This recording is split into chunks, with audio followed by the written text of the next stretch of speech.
تم إجراء التباري الخاص بهذه المسابقة الوطنية التي شارك فيها على مستوى بوابة الصحراء المغربية ما يقارب الآلاف من الأطفال الإقليم.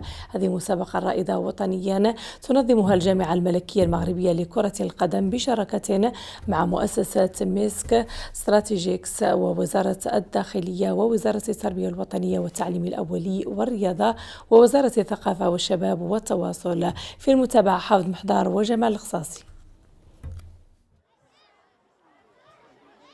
ملاعب الواحة الرياضية بقليمي ما تستقبل المئات من الأطفال الذين يقل عمرهم عن 14 سنة الذين انضموا لمبادرة مواهب كروية التي تحط رحالها ببوابة الصحراء المغربية، عملية ترم التنقيب عن الطاقات الواعدة في كرة القدم وانتقاء أجود العناصر التي ستتم مواكبتها وصقل مواهبها عن طريق عديد مراكز التكوين محليا جهويا ووطنيا.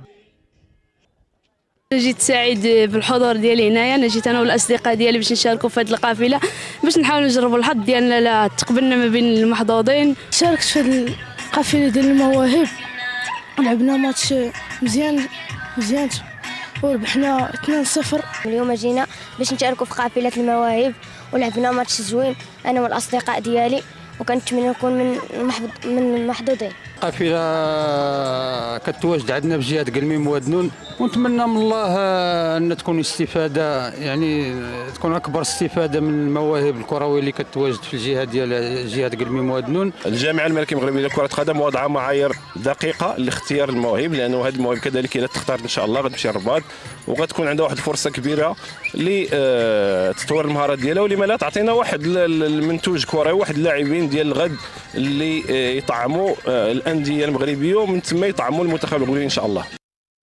هذه المبادرة الوطنية التي عقبت الإنجاز التاريخي للنخبة الوطنية بمونديال قطر تستمد هدفها من التوجيهات الملكية السامية الهادفة إلى جعل الممارسة الرياضية في متناول كل الفئات والشرائح الاجتماعية عبر تأمين البنية الرياضية والتأطير والمواكبة التقنية بكل أرجاء المملكة. رحلتنا في الأقاليم الجنوبية بدات يعني من القرقارات واليوم تصل إلى بوابة الصحراء هنا في قلميم. كان واحد الإقبال منقطع النظير، يعني ما يناهز 1000 طفل وطفلة شاركوا اليوم. كانت مواهب لا بأس بها.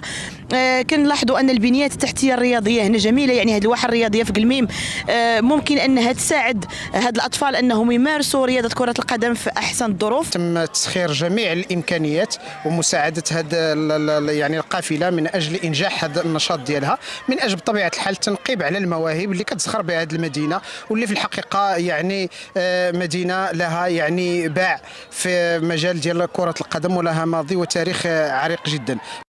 مسابقة مواهب كروية يشرف عليها مجموعة من الأطر والمختصين في اللعبة وطنيا الذين يحرصون على اختيار أفضل المواهب التي سيكون لها شأن مستقبلا في هذه الرياضة الأكثر شعبية على صعيد المملكة.